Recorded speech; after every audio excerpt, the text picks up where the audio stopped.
Kia ora, New Zealand. I'm Philip Duncan. Thank you for joining us for our long weekend weather update. And got to make the most of it. It's our last nationwide public holiday for nearly half a year. So we have to make the most of it. Look what is forming out in the Tasman Sea, a deepening low. A very impressive looking animated wind map for Friday evening. This is 6 o'clock Friday. You can see that easterly being pulled into the low. It looks dramatic, but to be honest with you, not really a lot going on. It's just going to be slightly warmer as that subtropical breeze develops. A few clouds coming through as well, and the winds do pick up around the far north. Let's take a look at 10 o'clock Saturday morning. We've got some thunderstorms to the north here. That red zone just indicates a risk of thunder amongst the rain. It's not widespread thunder, it's just the risk zone. So there's some thunderstorms coming in maybe to the north there. The dark green is rain, and then the light green is just some patchy light showers, or maybe a bit of light rain as well, but still plenty of dry spells. So it's mainly dry, a couple of little showers around the east, northeast of both islands, sunniest weather over on the west coast. Now rainfall total, not a lot.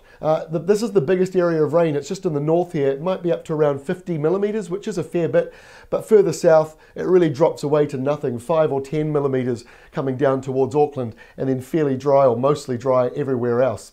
This is lunchtime Saturday, so that low is coming in. There is that main band of rain coming into Northland into Saturday afternoon. The northeast winds, they pick up as the day goes on. They become blustery in some areas, maybe even gale force in some marine areas of the north. But for most other places, it's a light breeze. High pressure still dominates around the south and the east. So another cold morning on Saturday for everyone else. On Sunday, the clouds spread further down to the South Island, so do the winds. That removes the chance of frost for just about everybody. Might still be pretty cold around parts of Southland and Otago, but not as cold as it has been. The rain, the bulk of it is actually out at sea, but it curves around. So this is going to change. You can see dry spells in the mix there as well. It's not just solid rain, but we'll keep an eye on it, keep up to date with our forecast. I think there's going to still be a bit of chopping and changing as we head through the weekend. Rainfall-wise on Sunday, you can see the North Island is wetter, but still the totals for many places are just 10, 15 millimetres, maybe even less than that in the areas with green, and the areas with blue, that's just a bit of drizzle, nothing much at all. So a little bit smudges into the South Island, otherwise it's not looking too bad.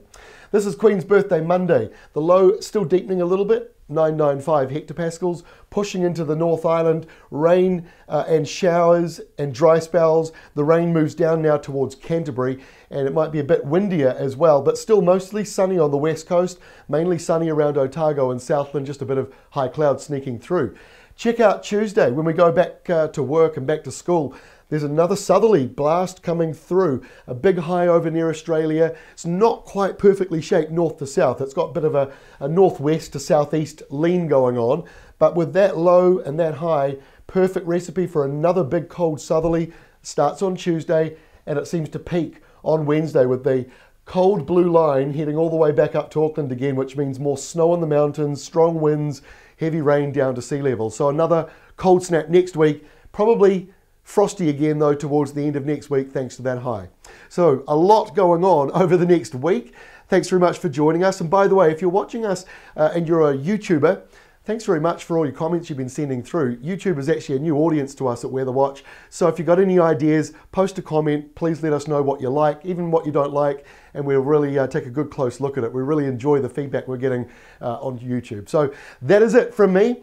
Have a great weekend. We'll catch you again next week.